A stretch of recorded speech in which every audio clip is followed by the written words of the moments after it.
This conference will now be recorded. Yeah, I see your screen. Yeah. Okay. Yeah. So let's kickstart the session. Any questions from yesterday's class or session?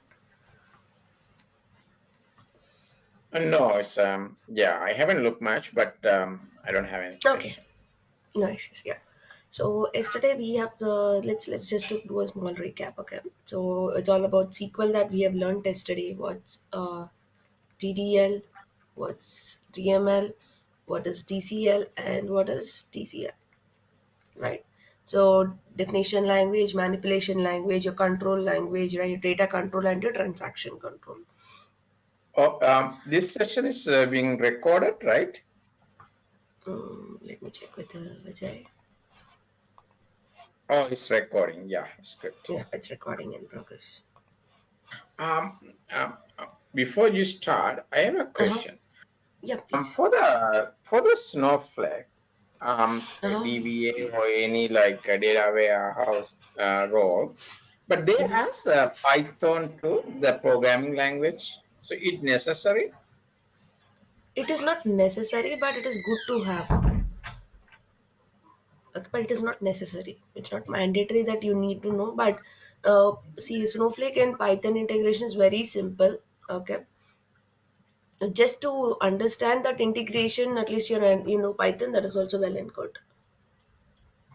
So it's not like a hand to hand, like they it's not required, right? It's good to No, have. right now it is not required because right now when you're working on Snowflake, it's good that you know about Snowflake and its features as data warehouse and how do you do all the other querying and everything in Snowflake.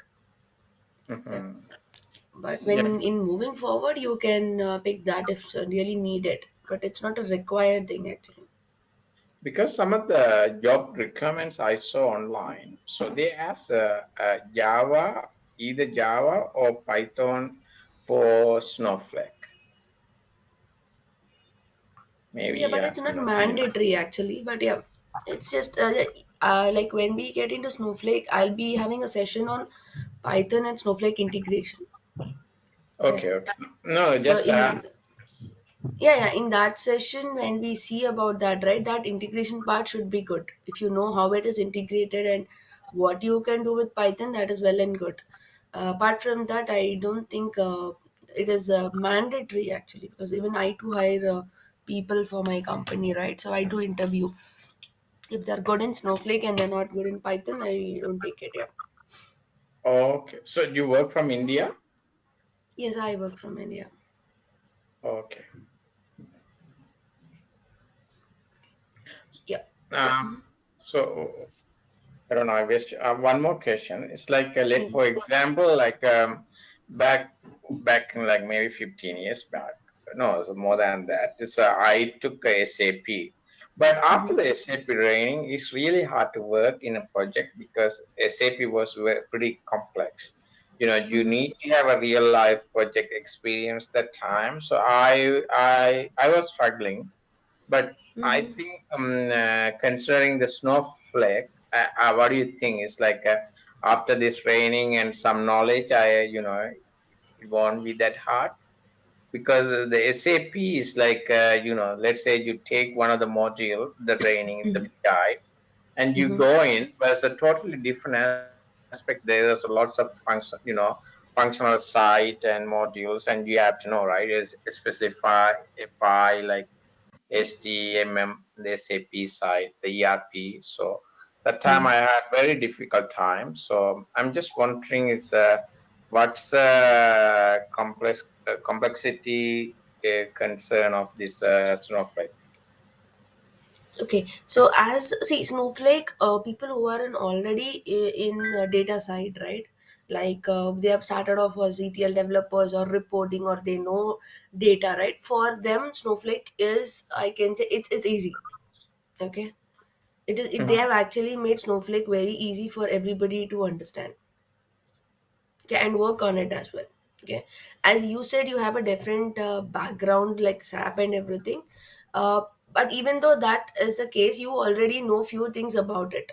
Okay, so as per the discussions that I had right yesterday and day before yesterday, so I understood that you already have like if you give somebody gives you a project on Snowflake, I felt that you will initially be able to understand what it is and start off with the project after the Yeah. training, because yeah, I'll not say it's very easy, okay, but it is moderate. Okay, you can when you get into real time initially you might find, okay, you will be knowing everything, but initially you might find how to connect the dots.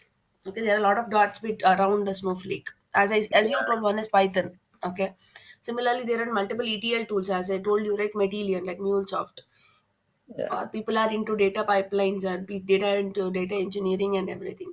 So there are a lot of surrounding points or dots that are there. That way you will be facing some issue to connect the dots what is happening in the project. And if somebody in their project or they are ready to give you a clear KT on what is happening, then I think from Snowflake and you will not face any issue. Yeah, I understand. Especially when you work from India, certainly there are cultural difference and people really willing to help you out in a team, right? Let's say your community or whatever is closer to some other community. Certainly, you have some friends; they will help you out when you have some doubts or whatever, right? So Mhm. that's the part is a big difference, right? Yeah, see, there is no need to help actually. So any company, if it's from India or any country or any state, what happens is somebody gets into a project, they at least need to give them the initial information of what the project is going on. Okay, that is the mandatory thing. It's a KT sessions that happens usually. Uh-huh. So yeah, so if you have those KT sessions done and if you are able to connect the dots around Snowflake, like for example, right, there are some projects which are getting migrated from legacy system to Snowflake. Okay.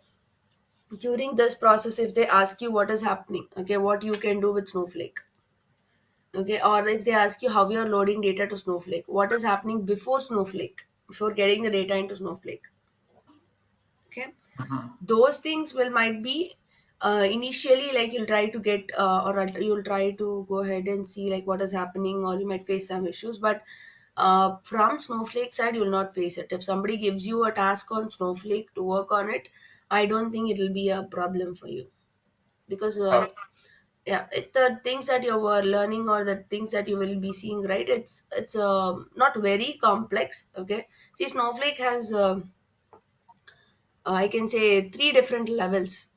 Okay, the first one, as I told you, right, we have Snow Pro. Okay, this is a level where everybody can work on it, everybody can learn and get into it. Okay, so next thing will be your data engineering. Okay, so this level, right, this is the level where people see, you will have almost a lot of concepts from Snow Pro only in data engineering. There are Uh-huh. few advanced concepts. Okay, there is advanced Snowflake. Okay, where they have other features. Okay, wherever trying to, actually what Snowflake is trying to do is it is trying to embed all different kinds of features that is there for different databases, and it's Uh-huh. making very easy to do actually. Okay, so what it is doing is it is embedding a lot of features, right? So in advance you will be learning the very new, or I can say very complex scenario cases. Okay, but most of the times you will be using this only, because right now in the market Snowflake, right, like people are also trying to understand and do it. It's not like somebody is a pro in Snowflake and he's working on it. Because it's a relatively it's a new, like last three Yeah, years, is it right? yes, it's like the people are waiting to know about it from last 4 years actually. Okay, Oh, and recent 1 and 1.5 year I see there is a lot of growth. yeah, it's I've checked online. As basically the AI is a 60, I think $67 billion company. That's not small, right? So yeah, they have some growth. Yes. Yeah. Yeah, so I at the end, like I just will say, like it's not like very easy, okay, but it's a moderate level. you can easily work on it. Okay, it's not like SAP. Yeah, I know SAP ABAP and SAP HANA and SAP BO.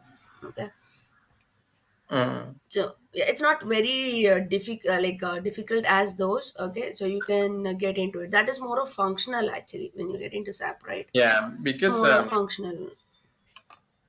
Yeah. I'm a bit of transition between the career, right? So at this, the age I'm in, so I don't want to go through what I went through when I was in, late 20s or whatever, It's that's what I thought, It's good. Yeah, it's good to know. Okay.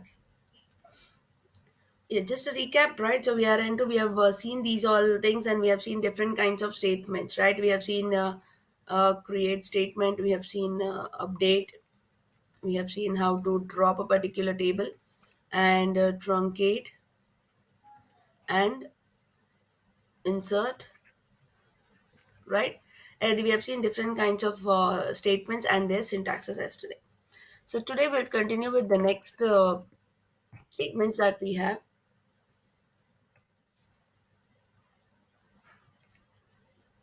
Okay. So we have seen truncate and we have seen drop, right? So what does drop do?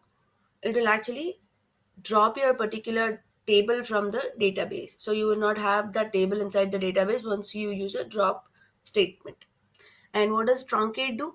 Truncate is going to actually delete the data, but the structure of the table will be there in the database, right? So here we have the next thing, that is our delete.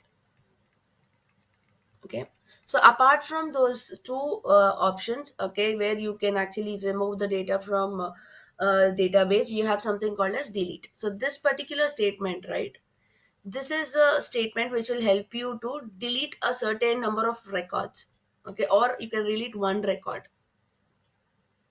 Okay, so there will be some scenarios, right? It's not like you just want to delete the entire data every time, because right now when we talk about data, you might be thinking about the data which is very small, or 10,000 records or 60,000 records, but in the real time the data is like 1 million records. You have 10 million records. Okay, in that case, every time you want to truncate, you want to reload the data, it's a very tedious job, or it's not even necessary. You're unnecessarily consuming a lot of resources and then doing that particular job, right? So if you want to go ahead and delete a particular record, okay, for one record or multiple records from a table, then you can go for delete statement. Okay, this delete statement is usually dependent on the where clause. Okay, so what is where clauses? Yesterday we have seen where clause, but yeah, let's again see what it is.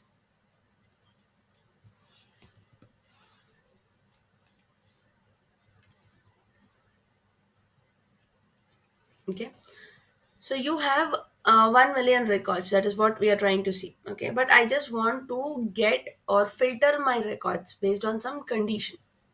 Okay, so if you remember the table that we have discussed yesterday, like an employee table. Okay, employee number, employee name, salary, and you have other details like department number. Okay, so I just want my employees, okay, where their salary value is greater than 5,000.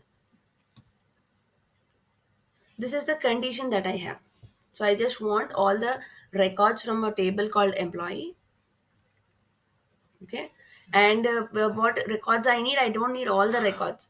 Okay, I just need only the records where the salary is greater than 5,000. Okay, so what you can do is you can take help of where clause. So where clause is a kind of a filter that is being applied on the set of records in a particular table, and you're going to retrieve the records based on a condition. Okay, so let's write it. So select star from employee table where your salary column is greater than 5,000. Okay, so this is how you write a where clause. So when this is being executed in SQL, what happens is first it will try to see if there is a salary column or not. And if there is a salary column, it will try to filter out salary greater than 5,000. Okay, and then it is going to give you all the records and columns from that particular table. So this is your where clause. There is a lot of things that you can do with your where clause. Going forward in all the sessions, you'll be able to know about it. Okay, so with this is your where clause where you are trying to select it. The same where clause you can actually use in your delete statement. Okay, so what you're going to do is delete. This is the syntax from table name where you're going to give some condition. So what does the SQL database do? It is going to first filter out the records based on this condition in this table name, and then those all records will be deleted from that particular table. Okay. Again, as I told you in the next, previous session, after you delete a particular record or multiple records, you need to execute commit statement. Okay, if you don't execute it after you close your sessions, whatever changes you have made will not be there in that particular database. Okay, so let's see an example. How do you go ahead and delete it? Okay, so for example, delete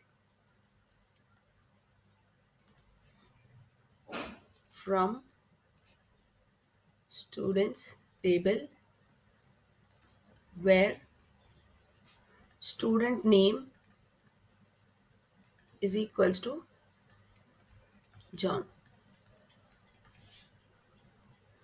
Okay, this is how I write my delete statement. Now whatever the records where the student name is equals to John will be deleted from the students table, right? And please observe this, if this is an integer value, I'm not writing it quotes. If it's a string value, I'm writing it in quotes. Okay, this is about the delete statement. Okay, any questions on this? No. Okay, so we are done with the where clause. Let's get into the next clause that we have, right? So all these are clauses in SQL. Okay, so we usually say them as clauses. Okay, in this we have where clause, we have distinct clause. Okay, we have having clause. Okay, so there are multiple things. So based on the topic that we are discussing, we will get into each and every clause. Okay, so now we will talk about distinct. Okay, what does your distinct keyword is does in your SQL is, okay, it is going to go ahead with your select statement. So where do you use it? You use it with your select statement. Okay, this particular distinct clause is very useful when you have duplicates in a particular column. So there might be duplicates, right? So for example, in your employee table, your employee number, employee name, salary, and department. So it's one, for example, it's Smith, and this is the salary, and this is the department. Okay. Can two people belong to one department? Yes, right? So two people can belong to one department, and that particular department can be anything. So in this case, okay, so there are a lot of departments, for example. So there are a lot of records and there are a lot of departments. You have finance, you have HR, you have IET. Okay. So there are a lot of departments. At one case, what I wanted to know is I just wanted to know what are the distinct departments in my company, okay, or in the data that I'm looking. So I just wanted to know the distinct departments. So what will, like, why I need that information is, see, this is having a lot of duplicates. Now I just wanted to know how many departments are there. If I count all of this, then that is not really, that doesn't make sense actually, right? So we just need the only the distinct values. So in that case, I do a distinct statement, or I take help of the distinct clause. Okay, so the syntax for this is select. As I told you, you're distinct with go with select. First, you need to place distinct column 1 from table name.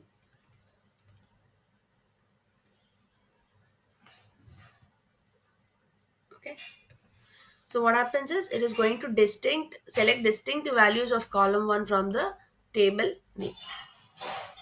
So if I need a department number, right, distinct department names from the particular employee table. So how do I write it? To fetch those records, I write select distinct department name from employee table. Now it will give me what will be the result. It will be HR, finance, and IT. This will be your output. Okay. This is how you remove duplicates from a particular table and you use your distinct clause.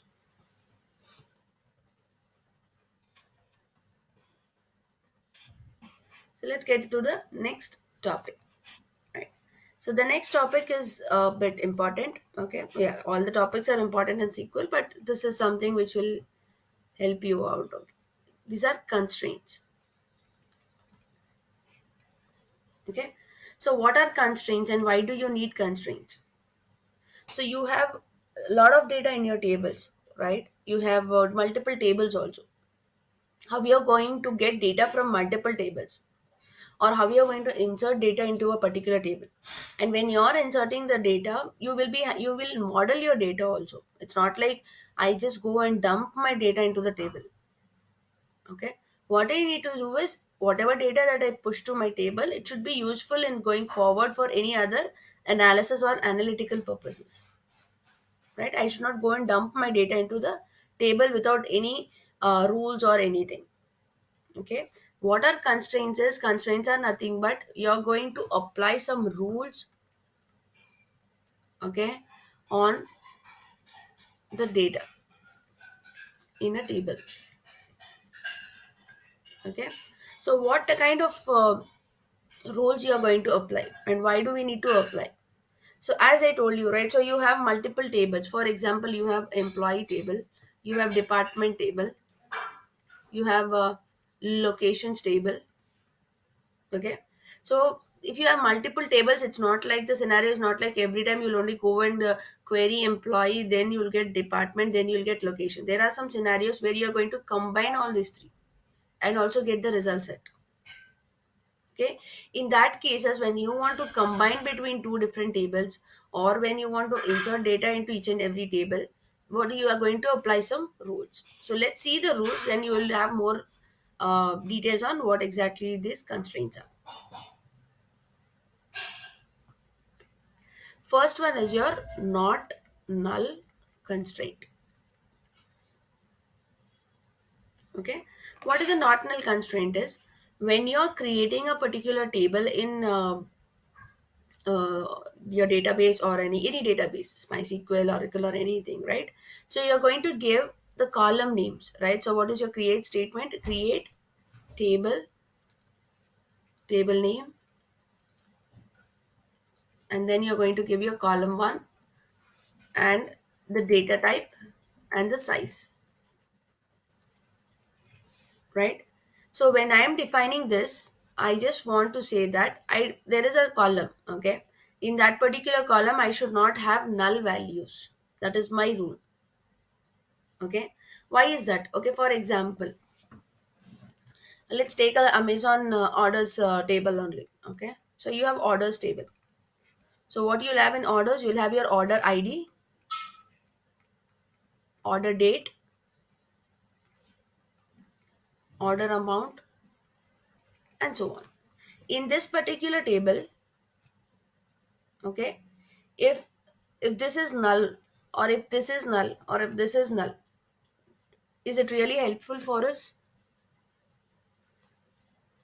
You don't have data, you just have order ID 1 2 3, okay, and you have null value here and null value here. then this particular record, does it make any sense, or is that really needed for us? So what we do is we make mandatory. Okay, so what does your not null clauses, or sorry, not null constraint is? It is going to create a mandatory rule for a column that you cannot insert a null value into that particular column. Okay, that's your not null. So how do you define your not null? Is you in the create statement only, when you're creating a particular table, you can actually define the not null constraint. So create table name column 1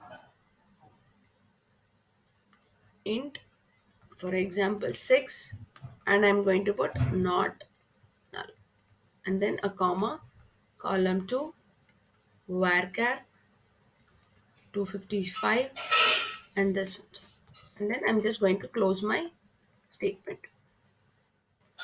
So this will create a table with table name column 1, which is a not null column, and column 2 is a varchar column. Okay, this is about your not null constraint. The next constraint that we have is your unique constraint.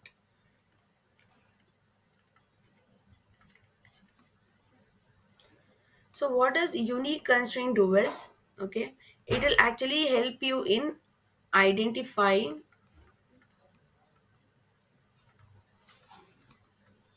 unique records, or it will actually help you in uniquely identifying each row in the table.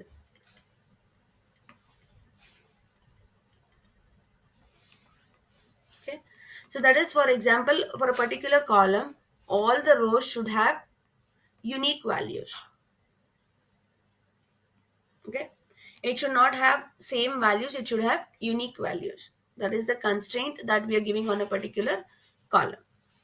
Okay, so for example, I'll create a table student, and I'm going to give the first column as id int 6, and this column should not be null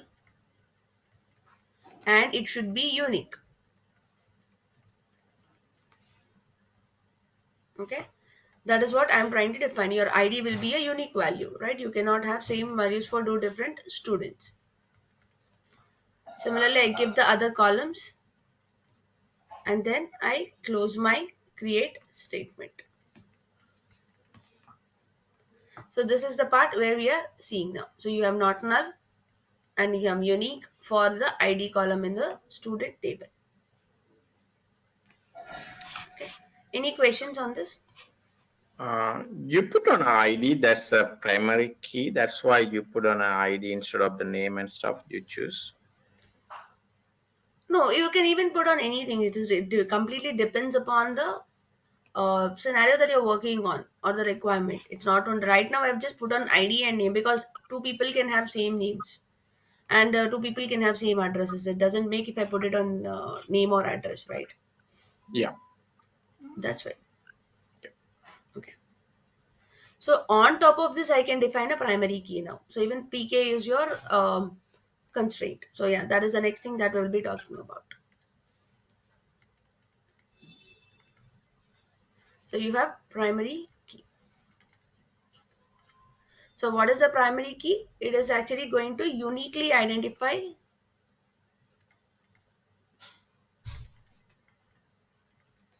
each row in a table. So this unique, right, what you're trying to do is this unique is completely on a column. Okay, you're saying in that all the records, whatever you have, that particular column should have unique values. But primary key is something which will actually help you in identifying a record uniquely. Okay, so previous statement only, right? So if a particular field in the table is defined as a primary key, okay, then that table so that column will not have null values, or it should not have duplicate values. Okay, and the value should be unique. That is the main criteria for a primary key, right? So for example, if I write a create statement, create table student, Similarly, I'll give my ID, okay, int 6 not null, and then I'm saying unique, and I'm giving the name, that's varchar of 10, okay, and then I'm trying to say that I'm defining my primary key. So primary key is ID. So that's my primary key. So what does your primary key do is, your primary key should not have null values, and it should have unique values. Okay, then that column becomes a primary key, and anytime you can actually fetch your records out of a particular table based on the primary key. Okay, so once we know the primary key, we'll get to the foreign key. So the next constraint is your foreign key.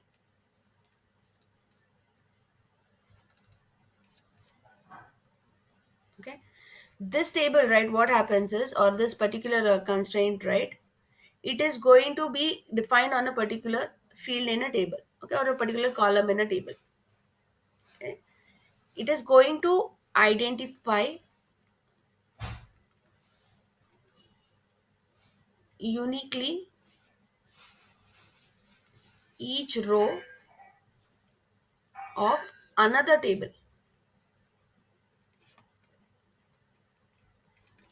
Okay, so if you define a particular table 1 is there, right, in this table 1 you're defining primary key and you're defining a foreign key, okay, on whatever column it is, column 2, and this is column 1. This column 2 is now going to identify uniquely each and every row in an another table, table 2, where your foreign key will be your primary key.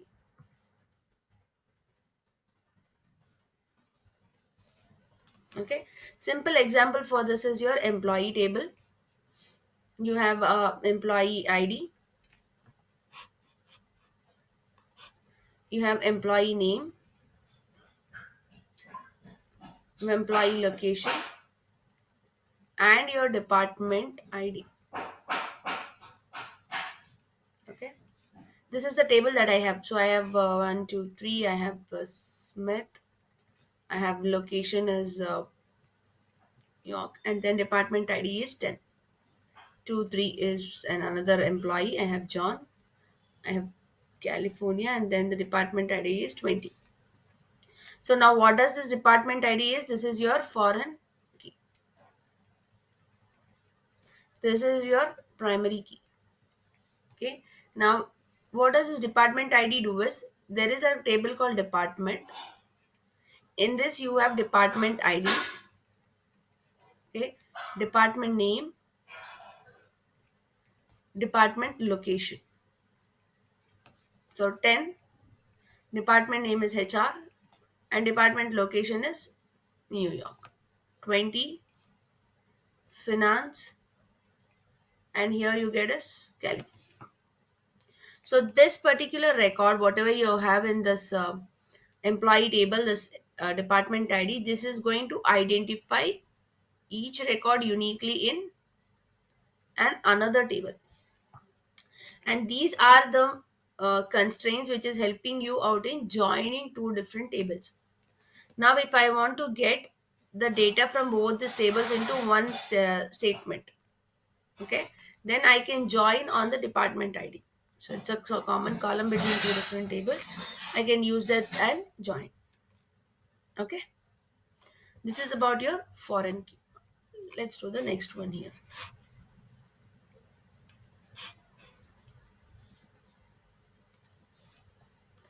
The next one is your check constraint. Okay, so using your check constraint, what you can do is, you can actually specify a condition on a field. This all constraints, whatever you're applying, right, this all comes under when you're trying to create a particular table. It's not like you can alter it. You can alter it after you create it or at any time of point. But the main impact that you're going to create is when you're creating the structure of the table. So you're trying to understand what kind of rules that you need to give on a particular data, and initially only you're trying to provide all those rules. Okay.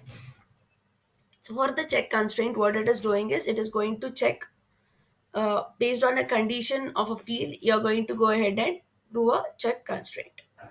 Okay. So this particular condition should be satisfied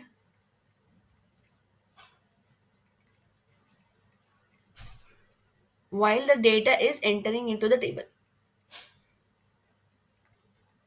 or I'll say while the data is inserting into the table. Okay. So for example, I'll create a statement, or I'll create a table, create table, table name, and in this I'm going to give ID, int 6 of not null,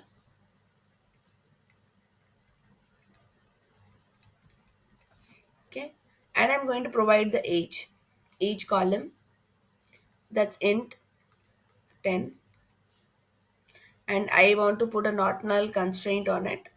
I said everybody should enter it. If there is no choice, that it will be null. And I'm going to create a check constraint. Check age is greater than or equal to 80. Then I'll close my statement. In this case, what happens is, depending upon your check statement, if I go ahead and start inserting my data, I insert ID and age. Okay, so first ID I insert as 121, and I insert age as 25. Will this record be inserted?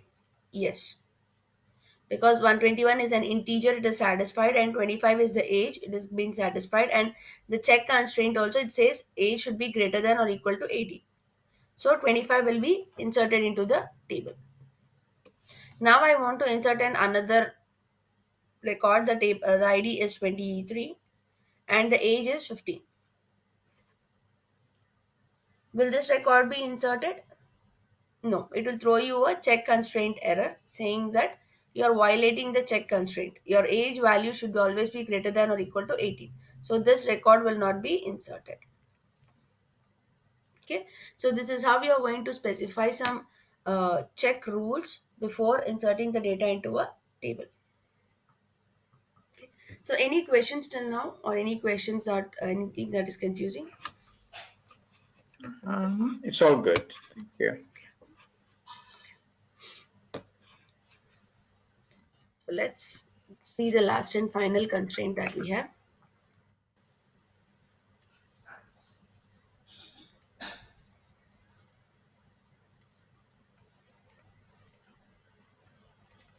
That is your default constraint. Okay, this constraint, okay, it is used to provide default values for your fields. Okay, so why are we providing default values is, so there are some cases wherein people might not have entered the data for it. Okay, but you just don't want to put it as null, you just want some default value in it. In that case, you can go for your default constraint. Okay, so if somebody is not entering the value for a particular field, and that value, if you want to make it default, then you can go ahead and use the default constraint.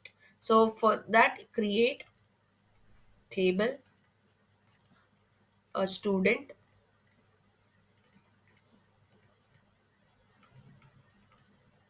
ID and int 6, and this is not null. And for example, I'll put a constraint, default constraint on age. Okay, age int default 18. So in this case, what happens is, if somebody is entering the value for age, then that's pretty good. If somebody is not entering, it will default take as 18. Okay, so ID and age. So somebody has entered the data and the age is 20, then that is fine. Somebody is entering the data and they're not given any value here. Okay, then what happens is, by default it will put as 18.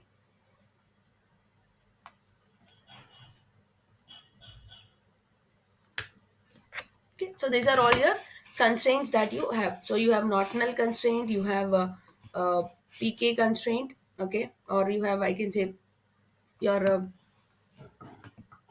foreign key constraint, your check constraint, your default constraint.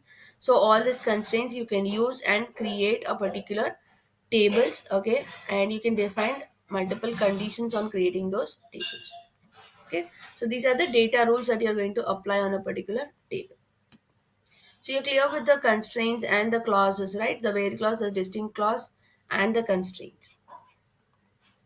Sure. Yeah. Yeah. Okay. Let's go with the next thing, that is your operators. This is very simple. Sorry.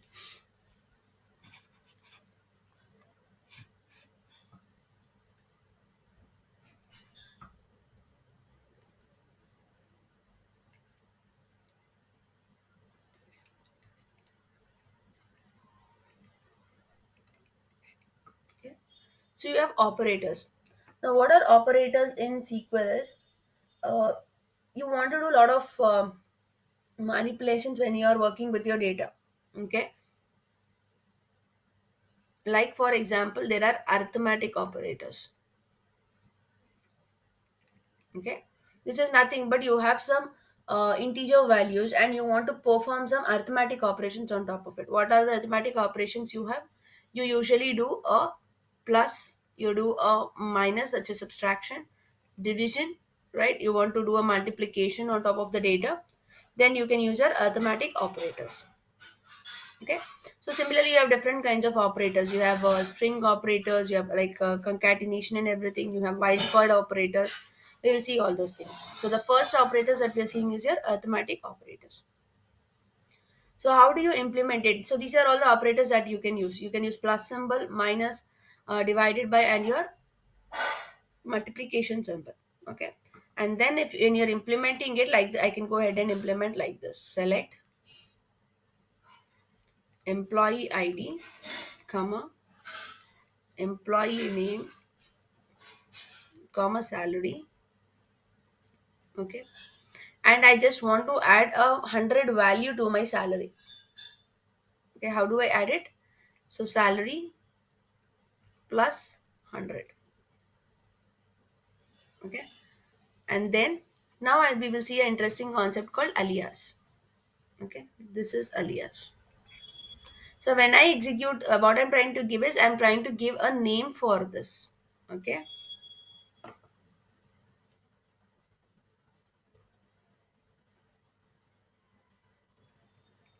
this is the name of the column that I'm defining. So here I'm performing a manipulation, right? Salary plus 100. So for this value, I just want to give a table name, or sorry, I'll give a column name. So I'll use something called as an alias name. Okay. So I'll say as salary underscore 100 from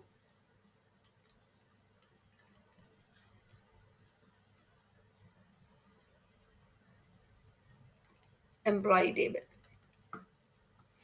Okay. So now what are the values that will give me? 121, for example, Smith 2000.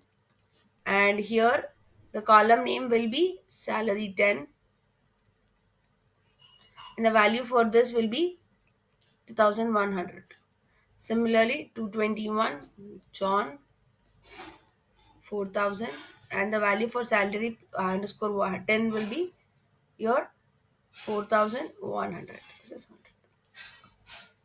Okay, so when you're applying a arithmetic operator here and trying to add 100 value to the salary, the manipulations are going row wise. For each and every row this is being applied and then the result is being displayed. Okay, similarly you can use any of the operator depending upon the scenario. One minus, division, or multiplication, you can just go ahead and use depending upon the scenario that you have. So let's see another operator, that is your concatenation operator. Okay, this operator, right, this is completely on your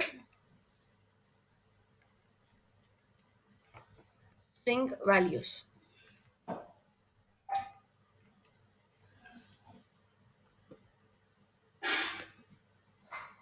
So this particular concatenation operator, it is actually to link two values. Okay, you can go ahead and use the pipe symbol. Okay, you have the pipe symbol on your keyboard, right? That particular pipe symbol you will be using. So two pipe symbols will be equal to one concatenation operator. Okay, so how do you do it? So let's see the statement, then we'll pretty easily understand it. Okay, so select id, comma first name, last name. Okay, comma, what I need is that in the table I just have first name and last name. I want to create a full name out of it. Okay, the full name will always be your first name and your last name, right? Combined value will be your full name. So what I do is I just go ahead and create first name, pipe symbol, last name,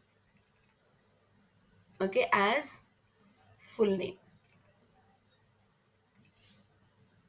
Okay, and now I'll pull it as salary, and then from employee table. Okay, so this is your concatenation operator. You're using concatenation operator to combine two different column values into one column. So it will be like, for example, ID will be 121, your first name will be Smith, and the last name is K. Okay, the full name will be Smith K, and the salary is 5,000. 221 John,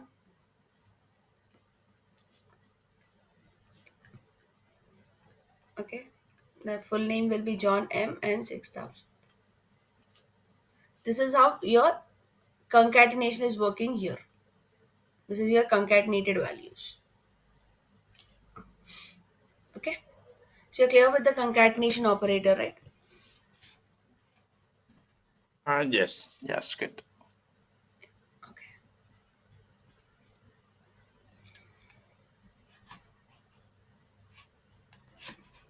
so let's get to the next concept, that is your aggregate functions. Okay,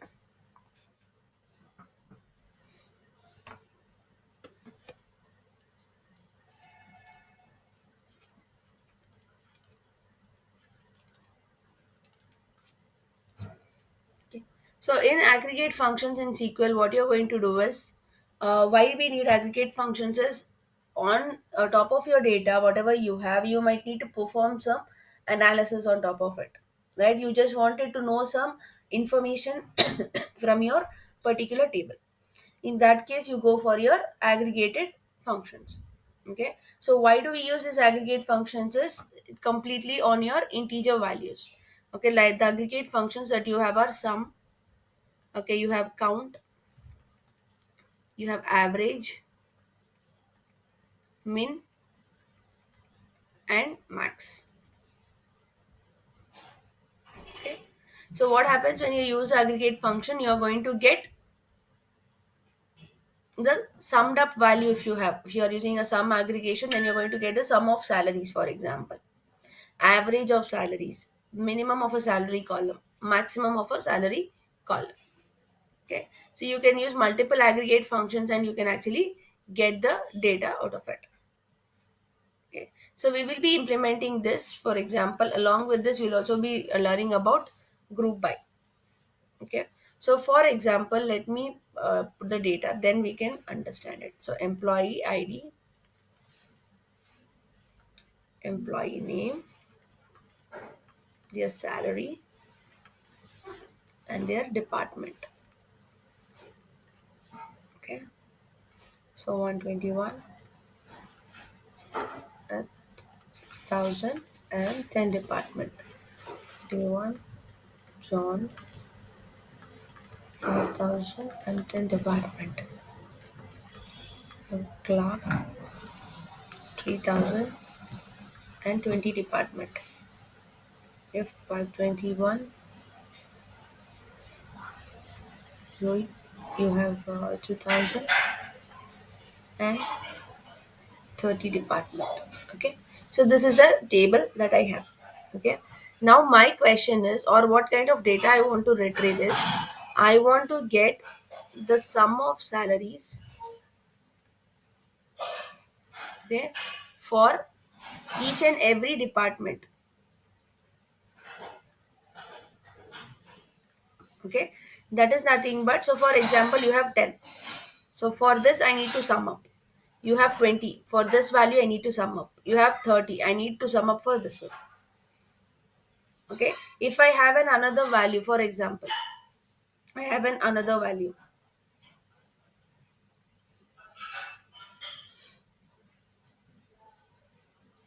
Okay. So 10,000 and this belongs to 30. Then I need to go ahead and group by based on 30. Then I'll get for each and every department what is the sum of salary. Okay. So for that, what we do is select employee ID, or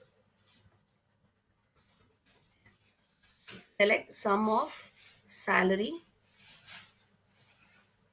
comma department from employee table, group by department. Okay, so this is something more important. When you're applying an aggregate function, you're giving a group by. Okay, now what does it do is, when you apply a group by, it will group the data for that particular column. It will create groups. Okay, the groups for department will be 10, 20 and 30. So for each and every group, it is going to find out the sum of salary.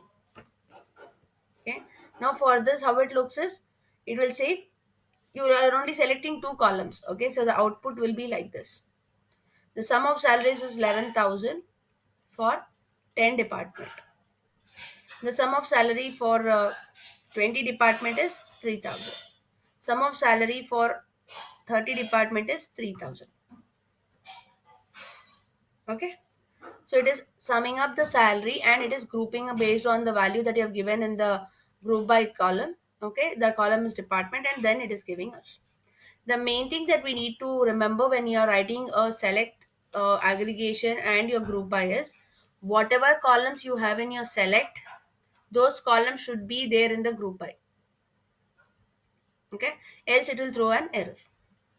If I say employee ID here, right, department ID comma employee ID, it will throw me an error.